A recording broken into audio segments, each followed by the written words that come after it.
بسم اللہ الرحمن الرحیم۔ معزز سامعین و ناظرین، تصوف کے چوتھے بڑے سلسلے کا نام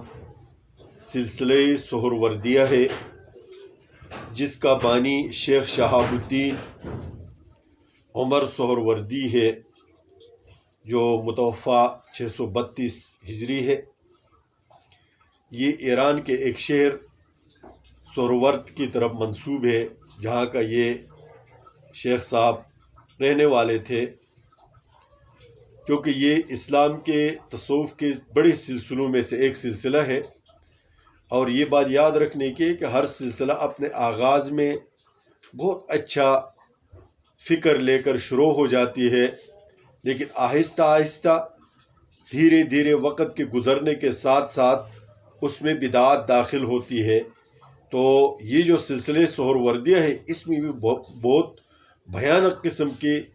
اور غلیظ ترین قسم کے بدعات ہے، جو ہم آپ کے سامنے رکھتے ہیں اور مسلمانوں سے یہ درخواست کرتے ہیں کہ ان بدعات سے بچیے، سلسلے سہروردیہ سے نہیں بلکہ ان بدعات سے بچیے جو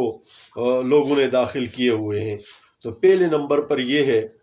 کہ یہ قبروں کے حد سے زیادہ تعظیم کرتے ہیں، یعنی اس سلسلے کے ساتھ جو لوگ منسلک ہوتے ہیں وہ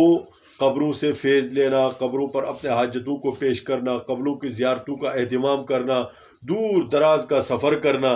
یہ سارے کے سارے، اور پھر قبروں پر جو ہے بیٹھ کر انتظار کرنا، اور قبروں پر اس طرح کے رسومات جو ناجائز ہیں وہ یہ کرنے کے بہت پابندی کے ساتھ اہتمام کرتے ہیں۔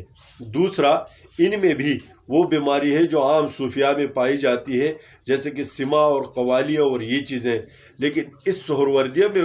حد سے متجاوز ہے، یعنی وہ اس کو عبادت کے رتبے تک لے کر گئے ہیں، اور قوالیوں کو وہ گویا کہ عبادت کا ایک حصہ سمجھتے ہیں۔ یہ بھی ایک غلیظ ترین قسم کی بدعت ہے۔ تیسرے نمبر پر یہ ہے کہ یہ وسیلہ تو فی نفسی ہی جائز ہے، لیکن وسیلے میں حد سے متجاوز ہونا، حد سے متجاوز ہونے کا مطلب یہ ہے کہ ہر بات میں وسیلہ وسیلہ وسیلہ وسیلہ، یہ درست بات نہیں ہے۔ حتیٰ کہ اس سلسلے کے لوگوں میں اور مریدوں میں یہاں تک بات ہوتی ہے کہ وہ اپنے دعاؤں میں بھی اپنے جو بزرگان سلسلہ ہے ان کو وسیلہ بنا کر جو ہے گھسیڑتے ہیں۔ یہ طریقہ بھی ٹھیک نہیں ہے، اور غیر اللہ کو پکارتے بھی ہیں، مطلب وہ جو ان کا سلسلے کا ولی پیر بزرگ مرا ہوا ہوتا ہے ان کو وہ پکارتے ہیں، یہ بھی اسلامی نقطۂ نظر سے درست نہیں ہے۔ اور چوتھے قسم کی جو بدعت ہے وہ عام ہے اور بہت بھیانک قسم کی ہے، وہ یہ کہ انہوں نے جو خانقاہی نظام تھا اس کو انہوں نے بالکل تجارتی منڈیاں بنائی ہوئی ہے۔ آپ اندازہ کریں، ہر خانقاہ کے ساتھ ایک قبر ہوگا، اس قبر میں بڑے بڑے بکسے رکھے ہوں گے، اس خانقاہ میں بھی بڑے بڑے بکسے رکھے ہوں گے، اور وہاں پر عبادات اور ریاستوں کے علاوہ جو سب سے بڑا کام ہوتا ہے وہ دولت کو سمیٹنا ہوتا ہے، اور یہ سلسلے سہروردیہ میں سب سے زیادہ ہے اور سب سے بھیانک طریقے پر ہے۔ حتیٰ کہ یہ اتنے بڑے بڑے بکسے رکھتے ہیں کہ جن کو گاڑیوں پر اٹھا کر لے جاتے ہیں، جیسا کہ آپ کو تصویر میں نظر آتا ہے، بلکہ بہت ساری ویڈیو میں آپ لوگوں نے دیکھا ہوگا کہ جب یہ جو مزاروں کے پیسے تقسیم ہونا شروع ہو جاتے، یعنی ان کو جمع کرنے کے اور بکسے کھولے جاتے ہیں، تو عجیب و غریب سما ہوتا ہے، دنیا جہاں کی دولت وہاں پر جمع ہوتے ہیں، حالانکہ تصوف اس چیز کا نام نہیں ہے۔ پانچویں نمبر پر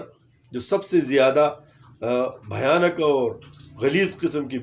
بدعت ہے وہ یہ ہے کہ ان میں یہ جذبہ اور یہ جو ہے ملنگی اور فقیری اور یہ چیز بہت زیادہ ہوتی ہے، اور یہ زیادہ ہونے کا نقصان یہ ہوتا ہے کہ کسی کو بھی یہ ملنگ قرار دے کر احکام شرعیہ ظاہرہ سے اس کو مطلب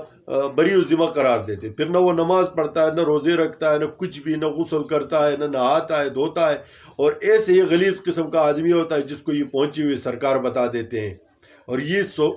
اکثر صوفیہ میں یہ پایا جاتا ہے، لیکن سہروردیہ میں بہت زیادہ پایا جاتا ہے کہ بس کسی کو بھی ملنگ قرار دے دو، کسی کو بھی فقیر قرار دے دو، کسی کو بھی ولی قرار دے دو، اور یہ بھی اسلام کے نقطۂ نظر سے غلط ہے۔ ایک بار پھر میں یہ بات آپ لوگوں کو بتاؤں